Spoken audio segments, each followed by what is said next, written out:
Good afternoon and welcome back. This is US Home Talk. We are live every Wednesday at noon and on demand at ushometalk.com or wherever you guys find your podcasts. We are your hosts, Marcus Walgrave with South Dakota Home Team powered by Hague Realtors, Jason Walgrave with Walgrave Real Estate Group at RE/MAX Advantage Plus, and Mike Overson with Illuminate Home Loans. We'll be taking all your questions during the show here today. Anything and everything real estate. Our call-in number is 612-234-7585. Again, 612-234-7585. Or feel free to leave us a message in the comments section on Facebook. As always, we have our amazing producer, insurance guru, Evan Little, taking care of us, making sure we are staying in order and on topic and out of trouble. So thank you, Evan, for all that. Good afternoon, Mike and Jason. How are you guys doing today? Doing fantastic.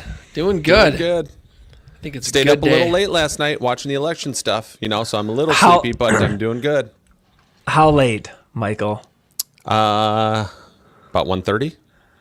Hey, that's pretty late. That's pretty good. You beat me by about 5 hours. I went to bed at 8:30.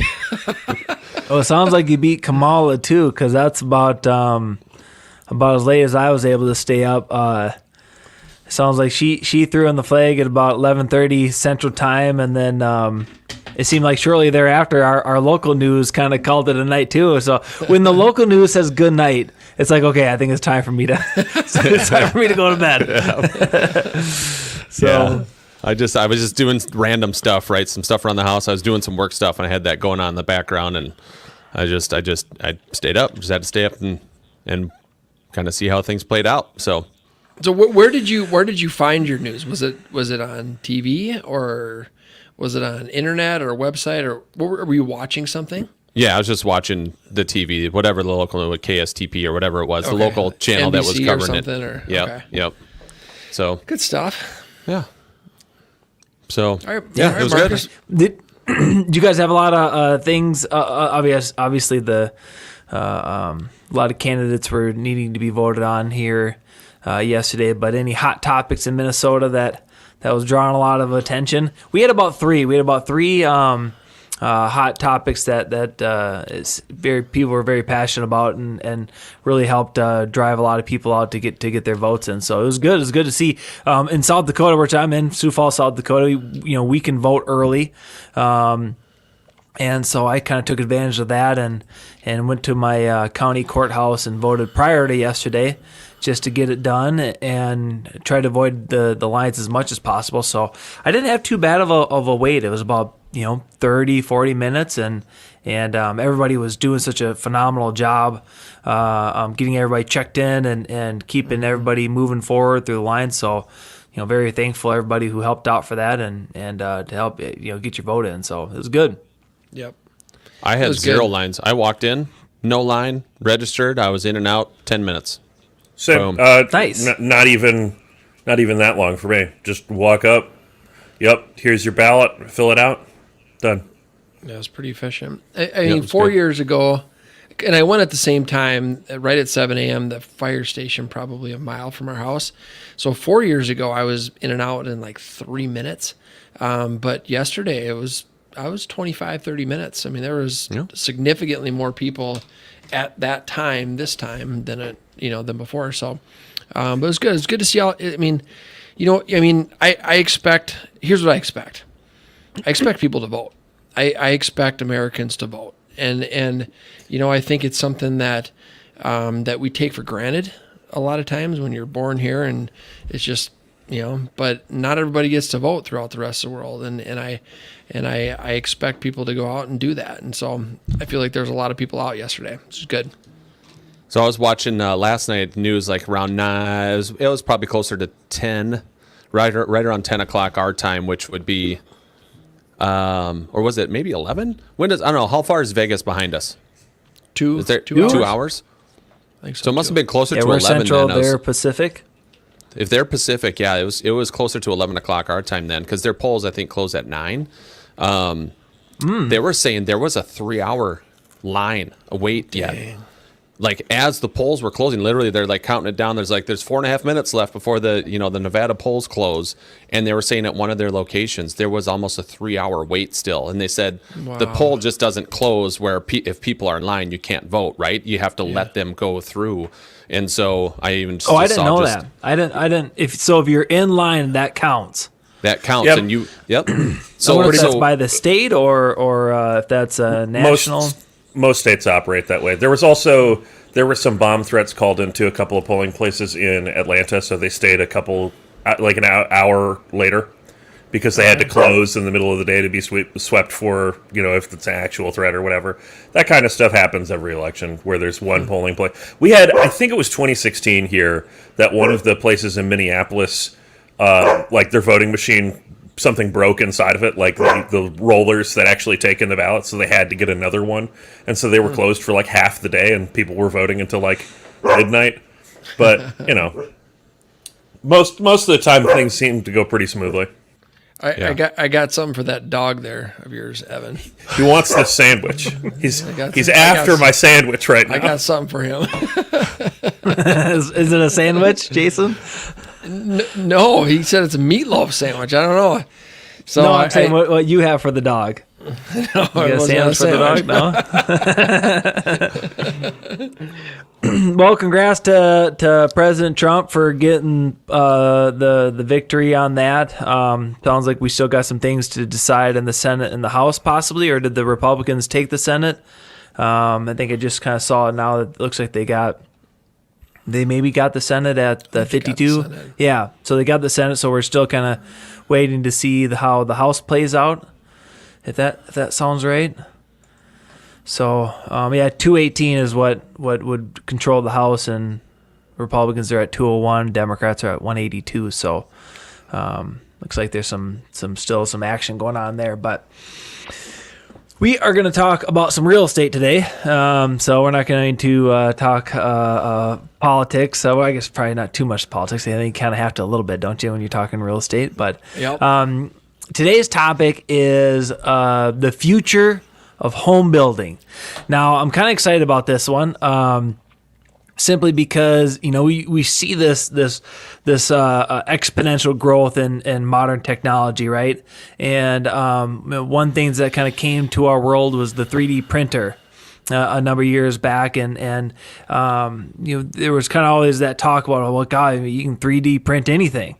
You start seeing some sci-fi movies, and you see what the future, what they're expecting to do with that in the future. But here in 2024, especially this year, it seemed to be that 3D home was a growing trend. I mean, there were a lot of countries throughout the world that were writing articles just simply saying, hey, we have our first 3D printed home on the market. And if you're not familiar with what a 3D home is they have this extremely large 3D printer, and they use that technology of the 3D printer, and it has a nozzle, and within that nozzle it pours out a concrete, and it just goes around the footprint of the foundation of the house, and it just builds the house with concrete. When the idea first kind of got presented, there's a couple big companies in the U.S. that were saying, hey, this is going to be the future, this is what we're doing. Kind of the late 2018, 2019 is when they started talking about it. Built the technology, had these house scaled size 3D printers, and now they're starting to knock them out. Especially, it seems like they're more so in the state of Texas, which is a very tech savvy state, right? Especially here in in recent years, a lot of tech companies have moved to Texas, and there's developments. There's specific developments that all the homes are 3D printed. And I remember seeing the first time I seen it, and so they concrete. It's a concrete footings and concrete, I guess, foundation, you could say, and then the concrete continues to go up and all the walls are concrete. And I remember first seeing it, I was like, man, it just looks so industrial. It just didn't look really appealing. I know they were talking about how you can 3D print a house within hours. And there's a little bit of catch to that statement. I think when you kind of start looking into the reading the articles about it, they're not necessarily 3D printing the entire house. They're doing the walls and the foundation, things of that nature within hours.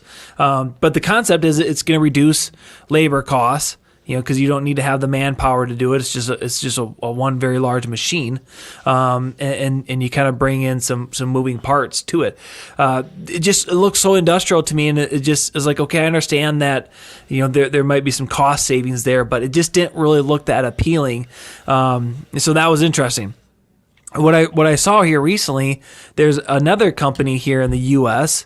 and they're taking that same concept of the 3D printer, right?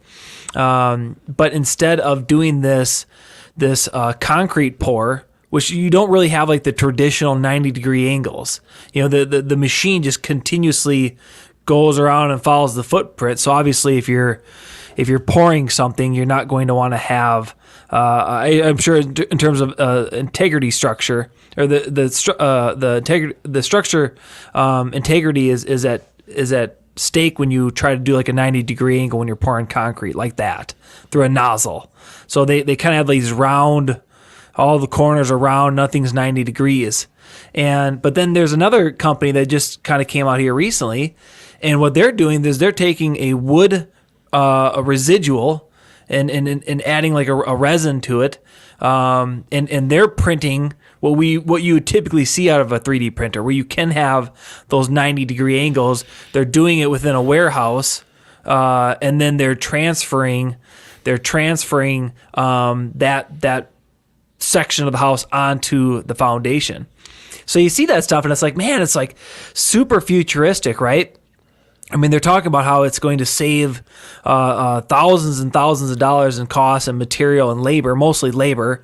But then also, you can knock out a house within hours or days. And it's like, holy buckets. I mean, that's when we talk about affordable housing crisis, that's we're talking about cost, right? And how can we build a house for cheaper? And so I truly believe that this could be the future. Maybe just not now, not in 2024, not in 2025, but just to see how technology advances, it'll be interesting to see. What are the interior walls? Are those concrete as well, or is it? Well, yeah. So the big company out of Texas, I believe it's Icon, if I remember correctly. Yes, it is. The interior walls are concrete. All the walls, so like the foundation walls, the exterior walls, the interior walls, everything that it makes the structure is concrete. And then what they do is they bring in like a roof. Sure. They attach a roof to it. So, Jason, Mike, we all know that when we build houses, the foundation's poured, then you build on top of the foundation. Mm-hmm. You frame within the foundation, and then the main level, and if it's a 2-story, you build on top of that foundation. But this is in a sense, if it's a ranch style or a single level home, the interior walls are concrete. And that's why I just never really liked the look of it, because it's just like, man, it's so industrial looking, Mm-hmm. Yeah, you could definitely soften it up by bringing in some millwork and some nice wood doors and wood cabinets, and I think of when I think of concrete walls, Marcus, I think of our mom and dad's house, the second story where the bedrooms are, and it's plaster, like it's the old school plaster walls, which is essentially concrete or stucco, right? And so, and it's hard. It's like rock. You're definitely wanting to use 3M sticky tape and not nails and that stuff. But I would imagine these homes are incredibly energy efficient. They got to be quiet. If you got all these concrete walls, you got to be quiet. I gotta check out what they look like inside. I've seen some exterior photos of them, but I don't think I've seen anything on the interiors. And Evan, I think Marcus was asking the other day, does your insurance? I mean, do you have better insurance if it's all concrete and steel? I mean, potentially in the sense that your construction type matters a little bit, but the bigger thing is what the rebuild cost is going to be. And for these 3D printed homes, the extruded concrete or similar construction, they're also going to be lower cost per square foot. And that will definitely save you money. Because truthfully, the things that, if you have a house fire, like you have a kitchen fire, if your house is made of concrete, if your house is made of wood, ultimately you're still talking about a very substantial amount of damage, and most of it's going to be property damage. Right. They're going to rebuild your kitchen, all the build out there, and then you have smoke damage to everything in the house, right? Yep. The only difference is going to make if a house is made out of concrete versus made out of sticks, etc., is those total loss fires will be a little bit more rare, but that's probably not a big enough difference to make a rate impact. But that lower cost of rebuild, that could make a substantial difference. Well, Jason, I'm glad you brought that up, because that was something that I mean, Evan, you've talked about in the past, right? I mean, what's the big hit on insurance is those roofs, and it's like, well, if you have concrete exterior walls, you can match a concrete built home with a metal roof, and that's going to look. It's going to look right. It's going to look they're going to marry well together.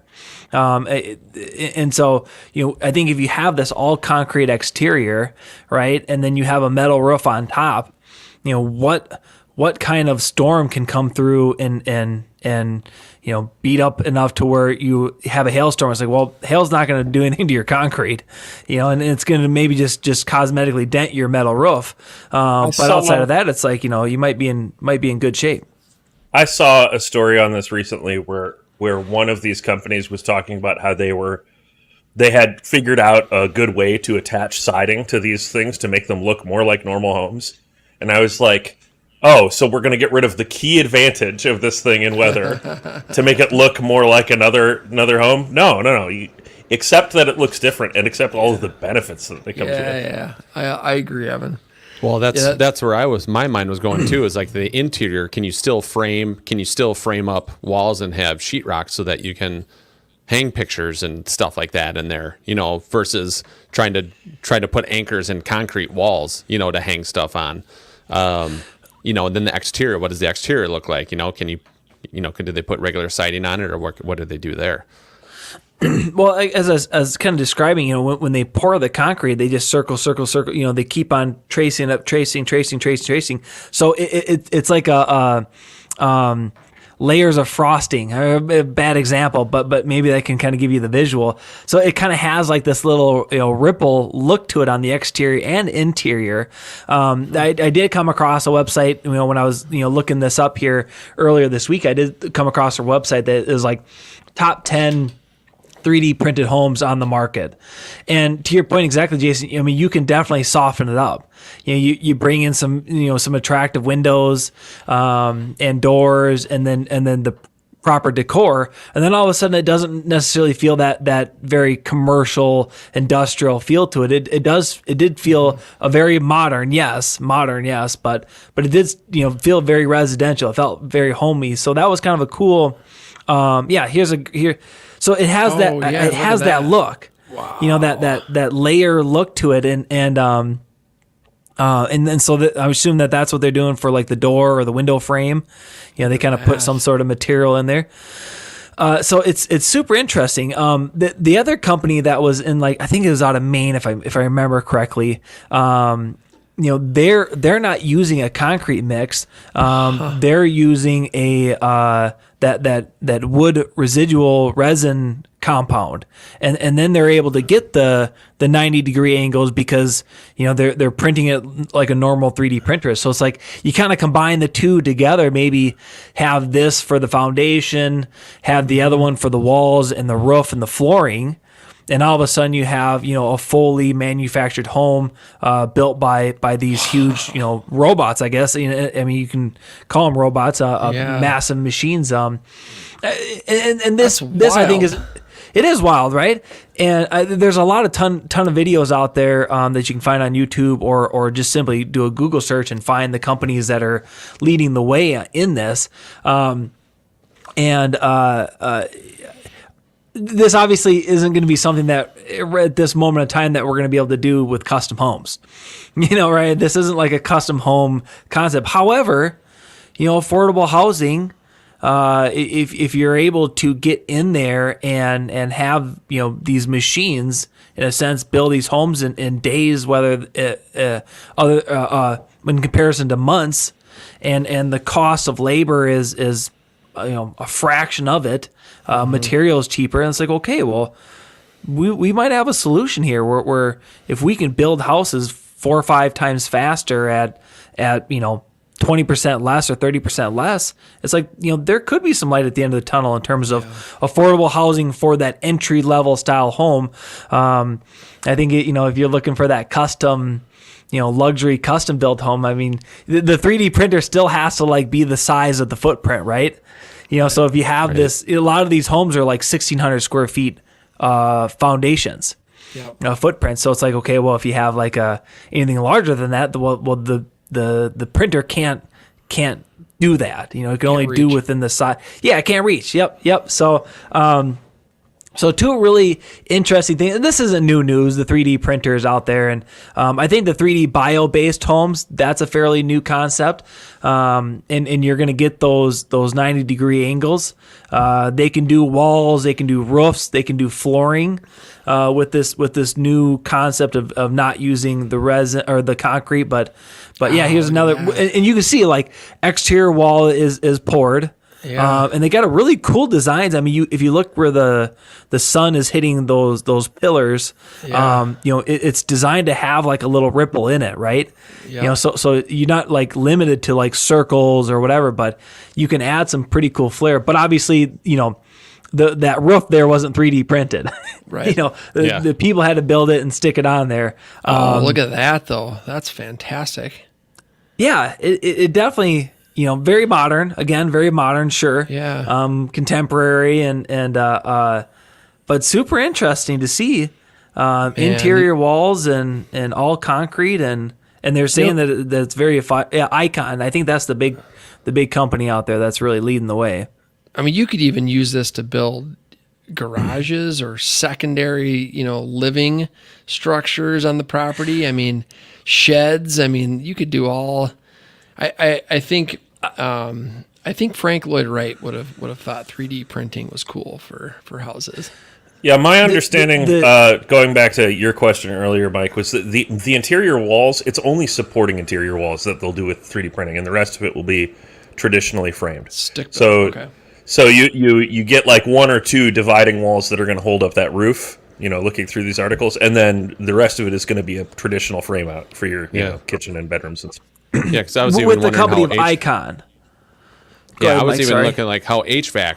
How does HVAC work? Then do you have the ducting just running exposed? You know what I mean? But looking at those pictures that you brought up, you would still frame out some traditional walls on there and tuck your HVAC into those walls and have your vents and things like that. In those walls that you frame out inside. So yeah, or they're running the HVAC with that in the concrete. Go ahead. Sorry.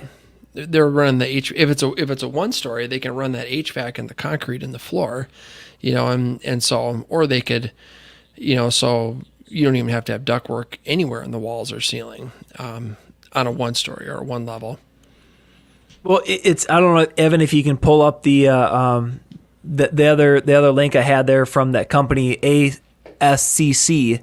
That's showing where it has the traditional 90-degree angles, and it's just building that call it a roof or a flooring within the warehouse, and then they just bring it over there. So, but Jason, you made the comment about making garages and sheds. The problem is that you can't these 3D printers.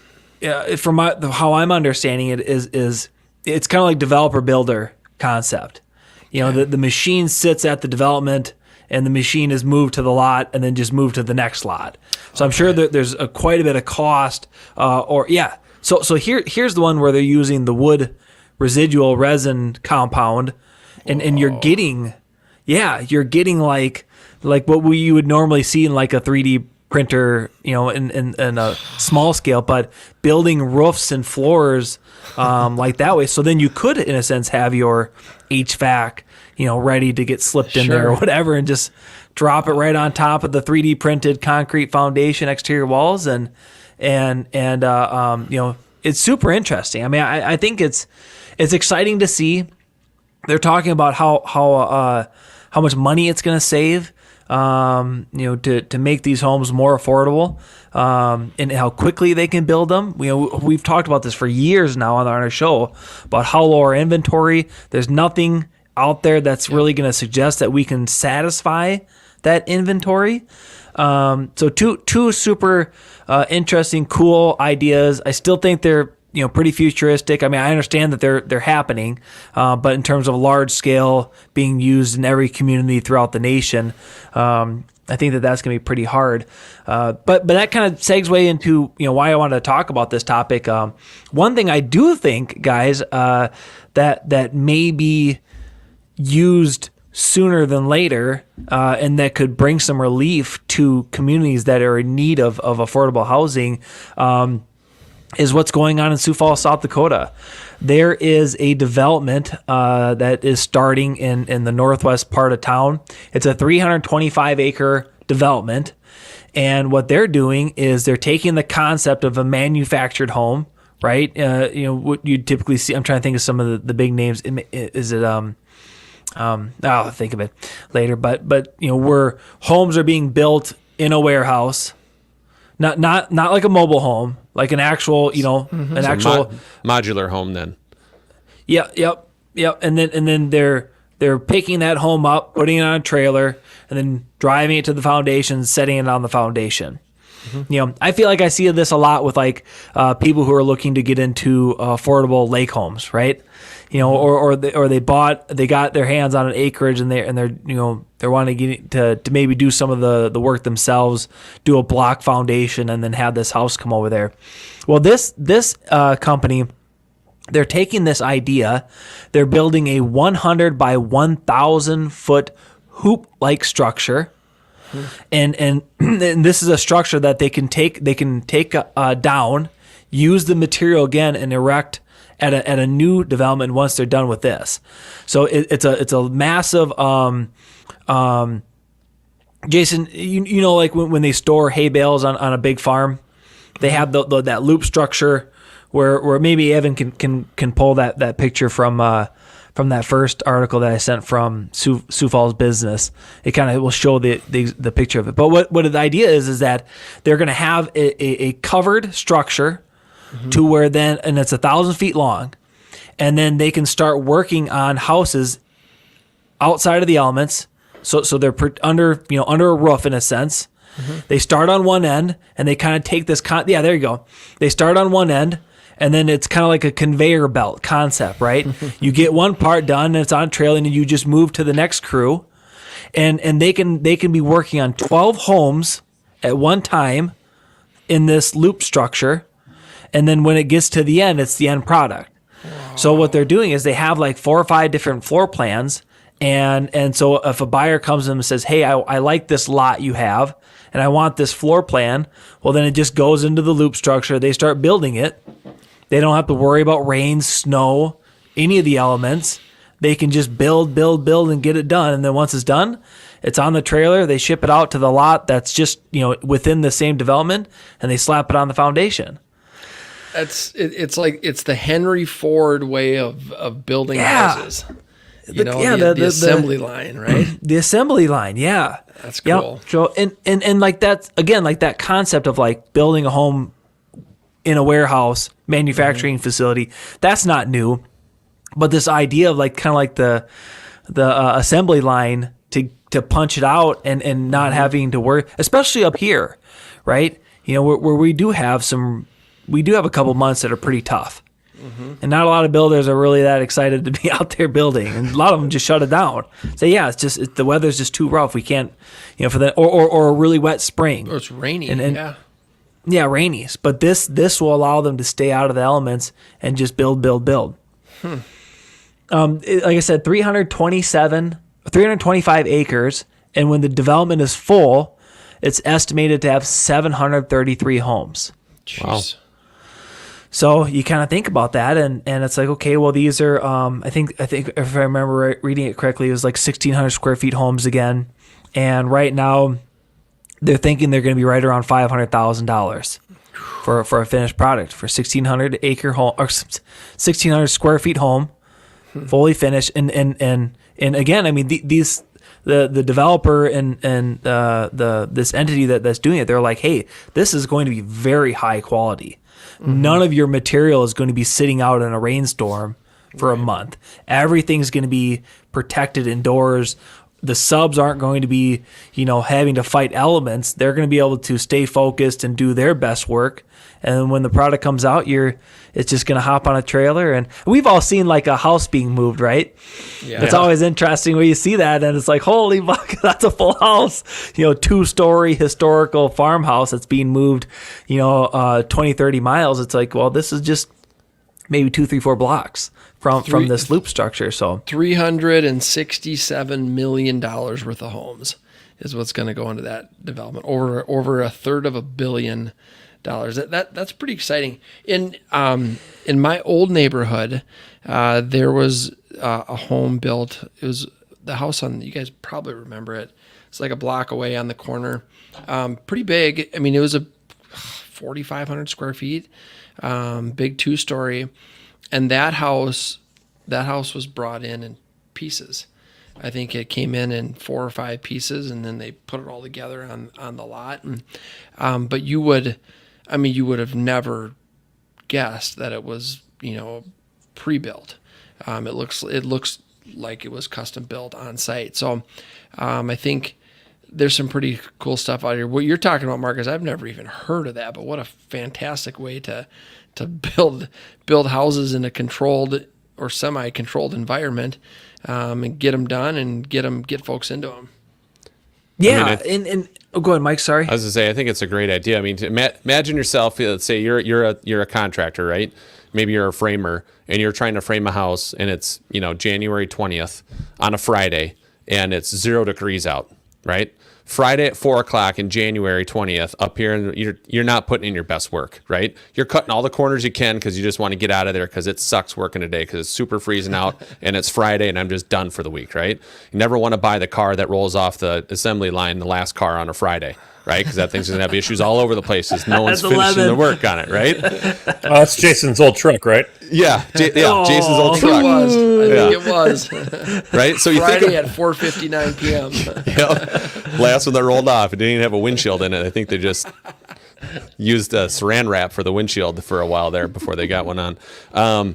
But anyway, so you think about that, right? It's like that type of stuff happens, right? But now if you can go in a more controlled environment like this, where it's heated, right? So not only the materials you're going to be able to work better with the materials, they're not going to be damaged or anything by weather, but just the human element or the human aspect of it. It's like you got someone who's not fighting the elements, and so then now they're going to be putting in their best work to get the house put together, and they're not going to be cutting corners as much, and you're just going to have a better product at the end.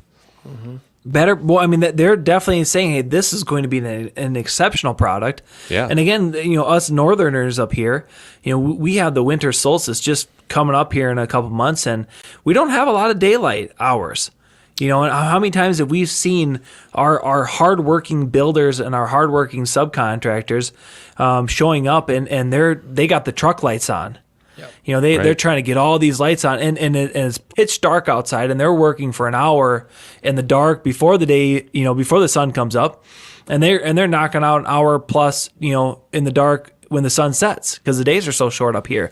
So then again, like you think about the elements and the lighting and the temperature control, and again, like I said, the other thing that I thought was really interesting about this too was that loop structure that just disassembles. Mm-hmm. So when this when this development's done, they don't have to go buy another loop structure. They've already bought it. They just have to disassemble it, put it on semis, ship it to the next location, erect it, and you're good to go. So I mean, there's a lot of like reuse concepts here. It's just neat. It's really cool to see. The first article I came across was about a year ago, and the gentleman who's kind of spearheading it. I think his name's Alan Gordon. He's a managing partner. I mean, he claimed that there's nothing like this going on throughout the nation. And it's like, well, hey, maybe the 3D printers aren't quite there yet.